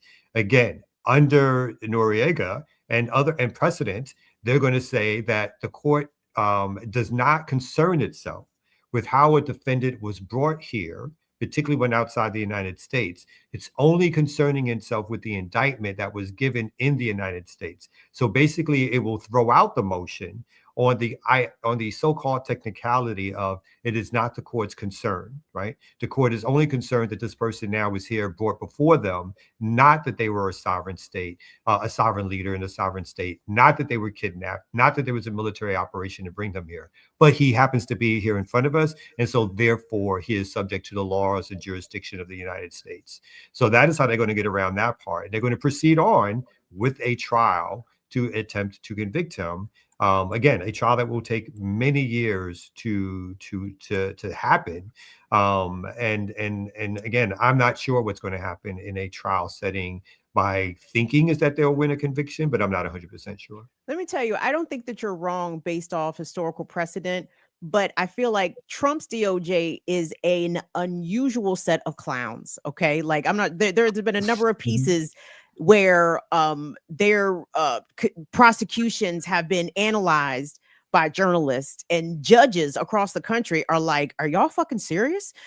Like, I mean, they're coming in and blatantly misrepresent. I mean, to the point that jurists are having to say something about it. So this particular set of prosecutors, including the attorney general at the DOJ, they seem unusually incompetent. So I got faith in Mr. Maduro's representation, considering what the opposition is looking like. You know what I'm saying? This isn't Bush's DOJ. This is Trump's DOJ. Well, really quick. So I agree. I think his representation will be good, but the U.S. court system will not. It also stands in the way. So it's not about even the incompetence of the Justice Department.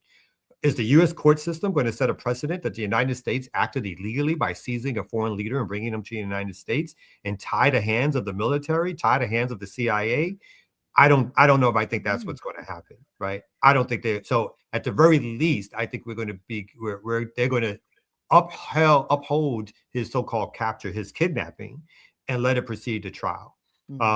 So at the very least, they're not going to allow any handcuffing, again, of the U.S. apparatus, the U.S. imperialist apparatus, to somehow be restrained in its maneuvers.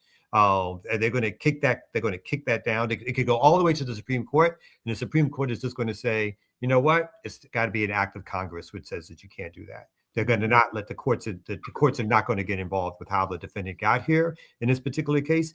And different if it's a so-called U.S. citizen, they might want to protect some rights, particularly if they themselves might be accused of something later down the line. But for a Maduro type of person, I don't think that at least at this stage, in terms of the clowns and their prosecution, the court will stop it from moving forward to a trial. What will happen afterwards? It's anyone's guess, I guess. New Yorkers, check your jury notifications. So here's my question. We need y'all in there. So register to vote if you were in New York, because we need y'all in these jury rooms. Maybe I'm confused. I thought the indictment was already done. Mm-hmm. No, yes, it is, right? So there is no grand jury for this to set. It's already happened. That's already happened. Yeah. Okay. And my other question. Interrupt you real quick. They did a second superseding indictment as their rationale for why they grabbed his wife. Yeah, I saw a thing that said that she was like the quiet whisperer or something. I couldn't read that article either. I was like, y'all are wild with this. What is she La Reina del Sul? Like what was the name of that show that used to come on? But the chick was it was Zelda. Is that who they think Cecilia is? La Reina del Sul. Wild. Real quick, let me ask you guys the over under, and I hate to be that person, but I am going to be that person. I'm not unconvinced that within the same time frame, had we had a Democratic president, Biden or Harris, that this exact shit wouldn't have went down exactly like this. Oh, I'm sure. Yeah. Do we not remember Kamala Harris saying that they would have the Democratic regime that was going to come in, that she was going to lead, was going to have the most lethal military? I believe she said that. You know what I'm saying? And I do believe that all of the rhetoric from the Democratic Party when she was running around Cuba, around Venezuela, was all China was all in line with this, right? Like, let's not forget that the first written set of sanctions against Venezuela per executive order was done by Obama in 2015. And let's not forget, it was Obama who bombed Libya and killed Gaddafi. 2011. Mm-hmm. So there's not some sort of precedent for the Democrats to not do this. I'm not sure if I think they would have invaded Venezuela and I think they would have continued with the blockade. I'm not sure about it. I'm not sure. But I'm also saying that I would not have been surprised otherwise, because again, the Democrats have already done this, and in a form much more, at least at this stage, was a bigger disaster, right? Because they literally murdered or made sure that the leader of the country was murdered. They destabilized the country. They left it in a state of ungovernability at this particular stage, and where thousands of people who've been killed to continue to be killed in a society that was once had laws and so forth and so on. So I'm not suggesting by any means that the Democrats are better or would not have done it, because they've already shown us. Remember Hillary's famous statement, we came, we saw, we killed, right? Or we murdered, or she didn't say we murdered, but we killed, or whatever. He died, I think. Well, he died. Yeah, he died. Yeah, that's a reaction to them overthrowing Gaddafi. Front page. And again, the same propaganda that we get now. He deserved it. He was a dictator. He was destabilizing the region. Torturing his people. Yeah, all of those things are the same things that we get. So there is going to, so I don't doubt that. Yeah. And I mean, I think people are saying in the chat, right? But like what we have been calling out for a very long time around the duopoly, around the two cheeks of the same ass, right? Like this is that, right? And they operate slightly differently, right? So if Kamala were in office, she would have kept the line, right? The narrative around democracy. She wouldn't be like Trump slipping into like, it's about the oil, we about to take that oil, we about to divvy it up, you know what I'm saying? We about to, like she wouldn't be talking like that. True. She wouldn't, she wouldn't. Just like Obama did, right? But the objective, like the underlying objectives, even if the methods, the strategy and tactics are different, the objective was the same, right? And it would have been a CIA mission as opposed to an outright. Yeah, it would have been something like that. You're right. Yeah. Right. By the way, I mean, let me not go there. I just have trouble believing that like no U.S. participants were killed or injured during this invasion. But it's like, that story not coming out for another 10. Yeah, like we're not going to hear about that, and we're never going to hear about it if they were covert operatives, right? So we're just not going to hear about that. It just feels fugazi on its face. Mm-hmm. But yeah, I mean, I think we need to all the people that are out during the No Kings protests that held up signs that said, if Kamala were in office, if Harris were in office, we'd be at brunch, right? All those people need to be brought to the front of the classroom, you know what I'm saying, to discuss this, right? Because this is not fundamentally different than the way the Democrats have been operating over the course of their regimes, right? And this is the U.S. empire at work, right? And in the same way that we try to parse nuance during presidential elections around, well, this person's going to be a little bit nicer when they take away our healthcare versus this person. That you're like that's the nuance that we're talking about when in regards to this, in regards to like foreign policy. Like there is no disagreement on the objectives, right? It's just like, how are we doing it? Mm-hmm. Are we doing it the way that are we doing it in a way that can maintain our legitimacy, right? Such as it is, right? And even that is, you know, obviously not necessary, but it's something that like helps with their argument. So just real quick, I just want to point out very quickly, because I feel like this is something that I'm not hearing a lot of people talk about. We are literally living in a space where people who have been living here legally for years cannot get a trial, cannot get before a judge, cannot get their documentation. Like all of these things are happening because we don't want, and I'm quoting here, like, we don't want these illegals in. So y'all brought somebody here to put them on. Like, is anyone seeing? Like, that's why I was in confusion how when absurd this whole thing is. Like, y'all brought somebody here to put them on trial, and the people who are here can't get a trial. Like, what are we doing? A bunch of somebodies. I mean, what about the sailors of these commandeered oil tankers? Like, they brought them to the U. Are they putting these people in ICE detention? Like, for what? It's absurd. Right. This is lawfare, though, right? Like, this is, we should not be surprised. Again, right? In terms of educating our people, many of our people are under the false impression that we live in a democracy, a liberal democracy. They don't even say liberal. We live in a democracy that has a court of law and rules and, you know, all of these things, right? But the way the rest of the global population is subjected to U.S. lawfare within the ICC, even though they're not a signatory, or within the UN, right? As they're on the Security Council, that is the same lawfare that we experience, right? There was a, you know, BAP comrades have, I think it was maybe Erica wrote this, but wrote the language around how criminalization, right, is just a pretext. And it's a pretext there, just like it's a pretext here. When the cops, as an occupying force, come into our neighborhoods, over police, right?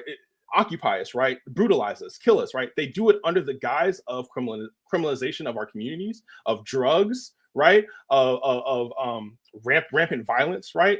This is the same way they describe Venezuela. This is the same way they describe Cuba, right?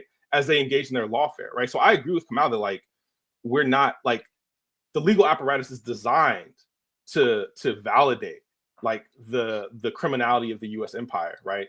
Like, that is a part of their lawfare. So I have no doubt that they'll get whatever charges they need to get. But I think it's really important that we not, like, hold precious, like, these laws as if they're consistent. I was just thinking about the idea of jurisdiction, right? Because, and Kamal, you can help me with this, right? But, like, I'm fascinated by the way in which jurisdiction is used always, like, inconsistently, but to serve the U.S. state. So when, say, a chemical company is, like, polluting your air and polluting your soil and polluting your water, the U.S. courts will be like, we don't have jurisdiction on that. You know, like I can't think of, like, a specific case. Like, I remember these cases, right, where the U.S. is like, oh, we don't have jurisdiction, we can't fix that. That's something for somebody else to solve, right? But when you go and kidnap a sovereign leader of another country, somehow we have jurisdiction over that person. Like, make it make sense, right? But it's, again, you can't understand if you're not taking them if you're taking them at face value. You have to understand it through an understanding of lawfare, right? That they'll use and bend these laws to suit them. And curious, Kamal, like, from your perspective, like, on the jurisdiction element, like, how you would parse that out, right? To highlight the contradiction for people. Yeah, I mean, in some ways, I'd say really quickly, it's less about the jurisdiction and more about the idea of, again, what do you want to prosecute? So going back to your main point, they're not interested in prosecuting oil companies, right? If somebody wants to sue the oil company, then that may get a hearing or something like that.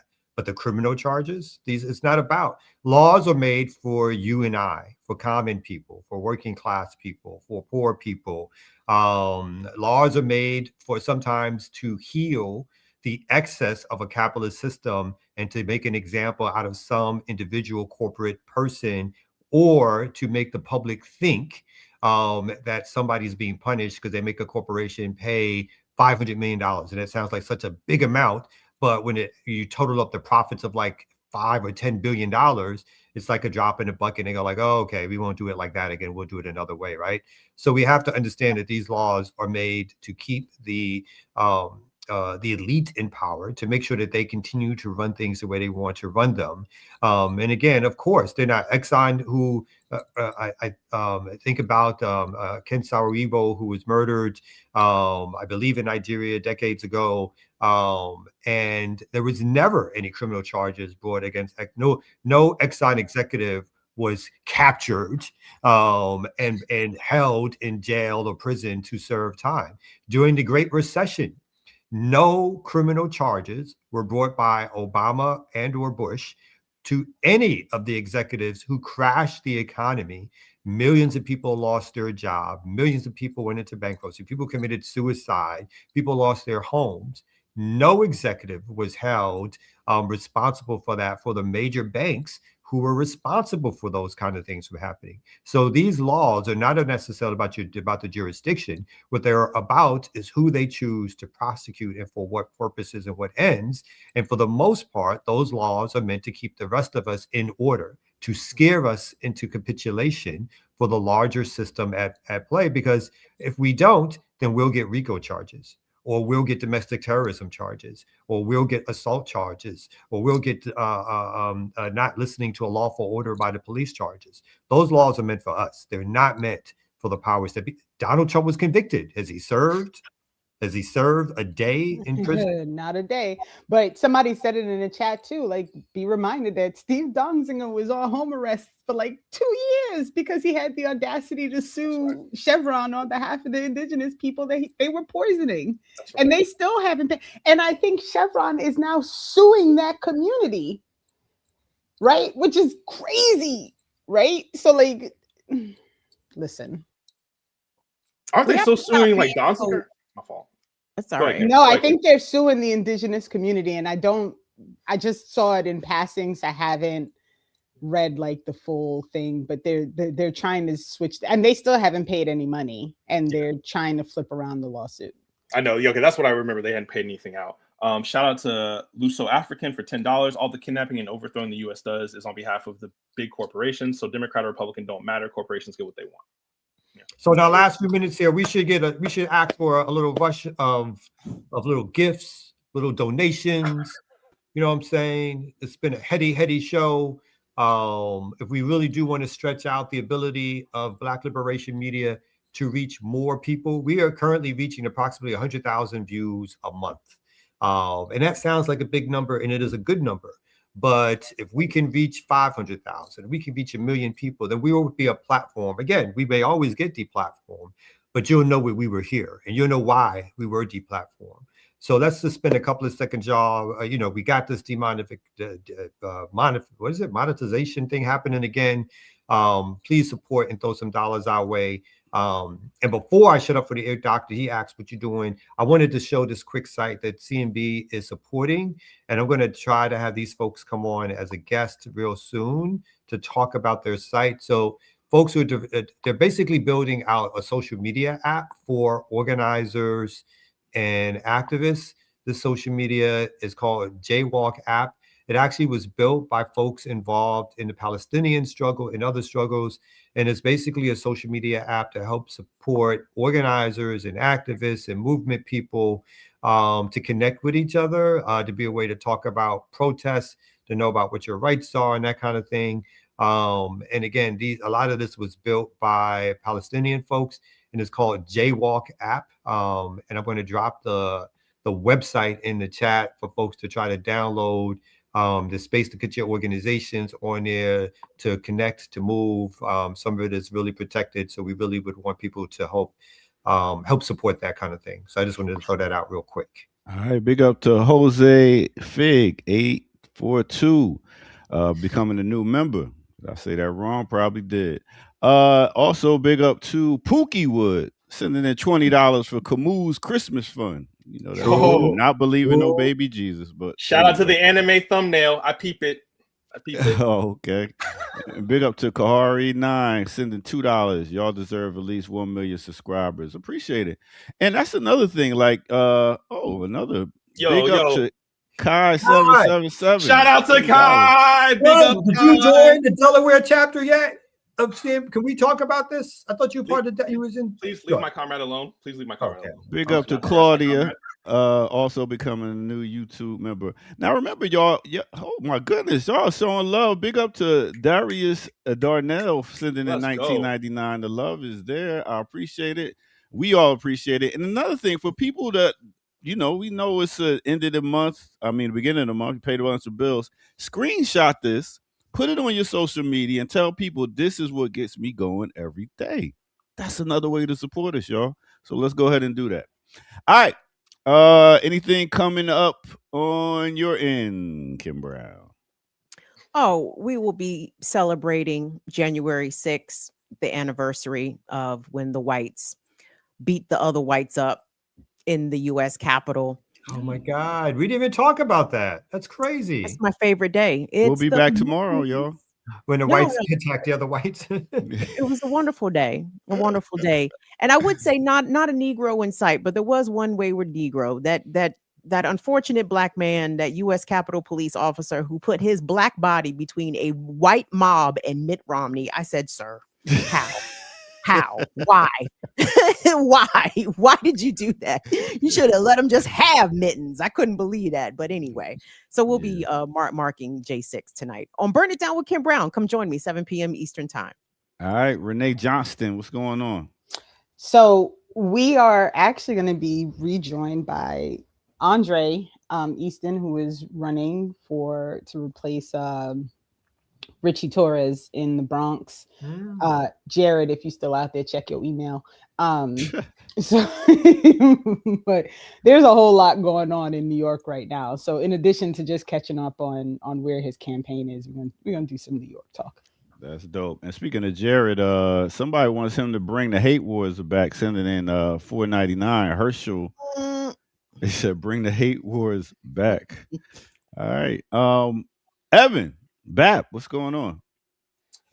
For BAP, I want to highlight, I think the biggest thing I want to highlight is all of the excellent work the comrades have put pen to paper and published a lot of articles on Black Lions for Peace. So please go to the BAP website. Please engage with this work. I'm just going to go through the list, right? There's a statement on the the attack on Venezuela and Venezuelan sovereignty. That's from January 3rd. Same day, again, there's a BAP Africa team wrote a statement on the Israeli-U.S. efforts to destabilize Somalia with the recognition of Somaliland. We didn't talk about that today, but that is another thing that people should get up to date on at BAP. We released a statement on the U.S. airstrikes in Nigeria, confirming why AFRICOM must be shut down. So please check that out. And then finally, I want to highlight a statement from PACA on the federal courts upholding the occupation of D.C. And why we need community control. So all of those are on Black Lions for Peace, the website. Please go there and engage. And that's what I would want to call out. It feels like it was like 5 years ago when they bombed Nigeria. That's how much shit has happened in between time. Literally. You know what I mean? Crazy. All right. So we will be back tomorrow and Thursday and Friday. Make sure you also join us for Classical Breakdown this Thursday at 11 a.m. And that's it. We are out of here for the day. What? You didn't ask me what I'm doing or what you already told us. We're seeing. I just gave you the athlete, but you didn't say like, hey, Kamal, what's going on in your world? What you gonna be up to? Where you gonna be? Or what's happening with your organization? And what are y'all doing? You didn't say any of that. Kamal, tell us, please, enlighten us. There's nothing going on. Oh my God. What are y'all, Abbott and Costello? Who's on first? Who's on third? I don't know. Ren and Stimpy?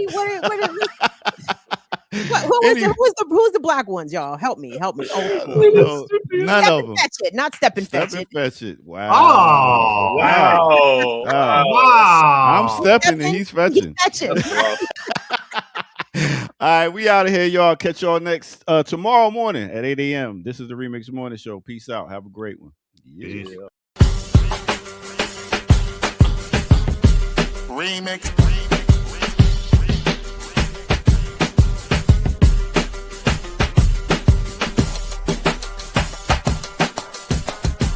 Remix. Remix. Remix.